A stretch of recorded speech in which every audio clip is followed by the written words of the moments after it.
People will test your patience. Some will ignore your efforts, belittle your words, and act as if your presence doesn't matter. It's frustrating, isn't it? That feeling of being overlooked, of not being taken seriously, of being treated as if you don't deserve basic respect. We've all been there.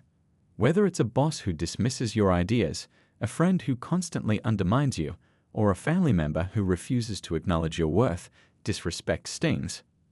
And the worst part, it makes you question yourself. But here's the truth: respect is not something you beg for, it's something you command.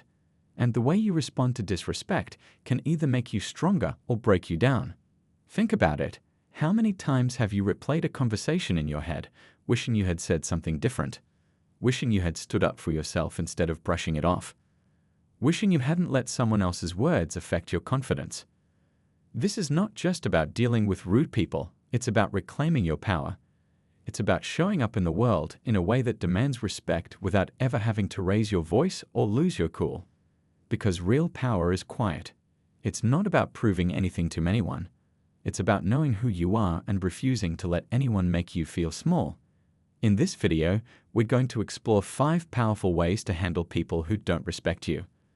These aren't just quick tricks to make people like you or fear you. No, these are deep psychological shifts that will change the way you carry yourself, the way you communicate, and the way people perceive you. And to illustrate this, let me tell you a story. Imagine this.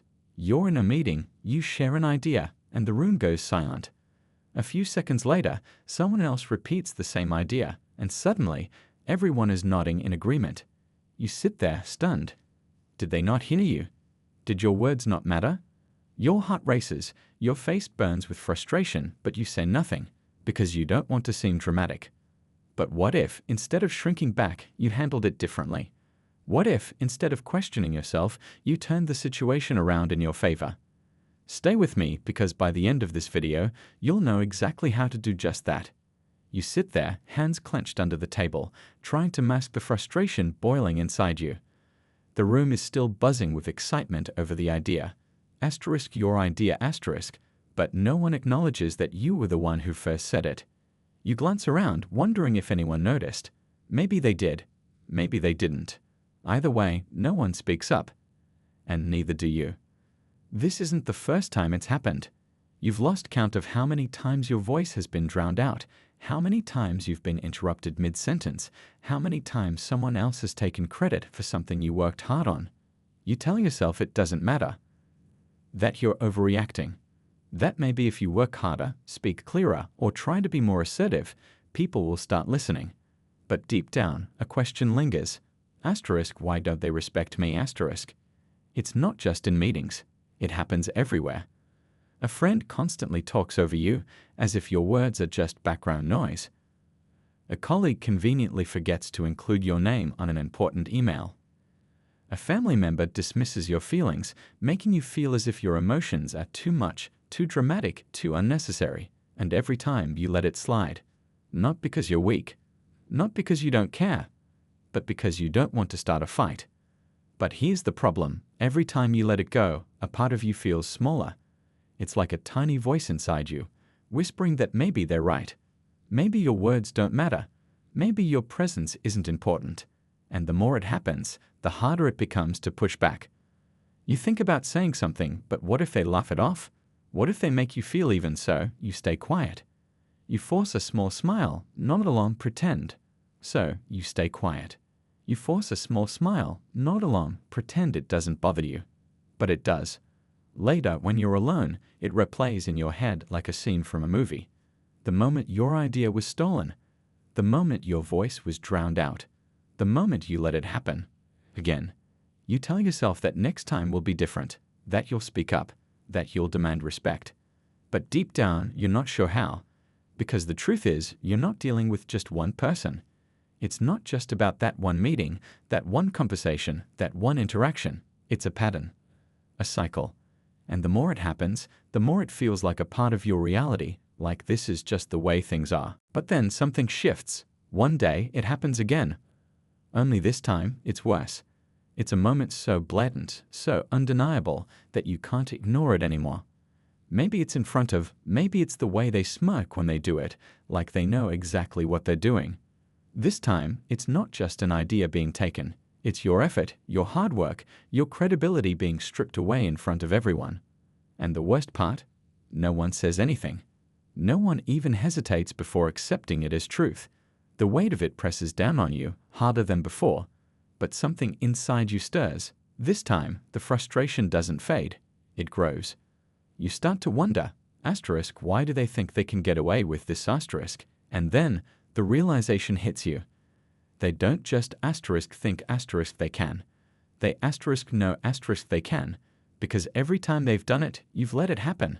Not because you're weak, not because you don't care, but because you never wanted to be the person who starts a conflict, who makes a scene, who fights to be heard. But now, as you watch it happen again, something inside you shifts. This isn't about avoiding conflict anymore. This is about standing up for yourself. Not with anger, not with aggression, but with quiet confidence, the kind that demands respect without ever needing to ask for it. So this time, instead of staying silent, you take a deep breath and speak.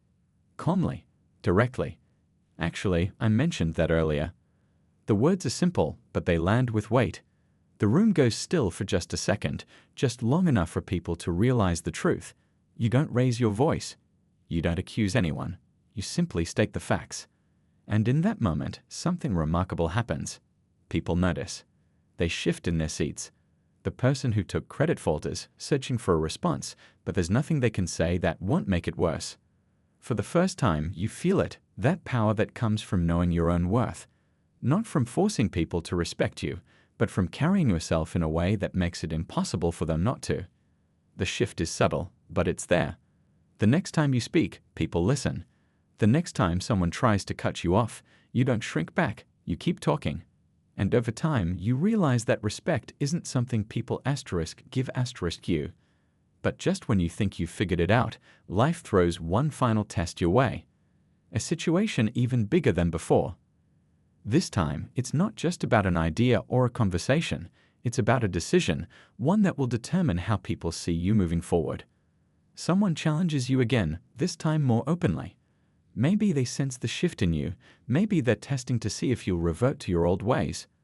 The room feels heavier, the silence stretching longer. The old you would have hesitated, second-guessed, let the moment pass. But not this time.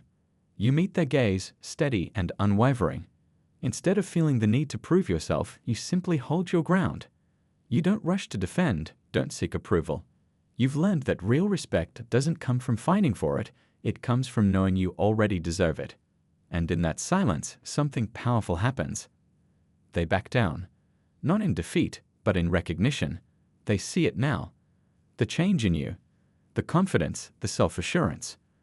From that moment on, things are different. Not because the world has suddenly become fair, but because you have changed. You walk into rooms differently. You speak with purpose. And when people test your boundaries, you don't waver. The respect you once craved now follows you, not because you demanded it, but because you started carrying yourself as someone who deserves it. Looking back, you realize the biggest lesson wasn't about handling disrespect. It was about understanding that people treat you the way you allow them to. And when you start valuing yourself, the world begins to reflect that back at you. So the next time someone tries to dismiss you, remember this, you don't have to fight for respect. You just have to own your worth. The rest will follow.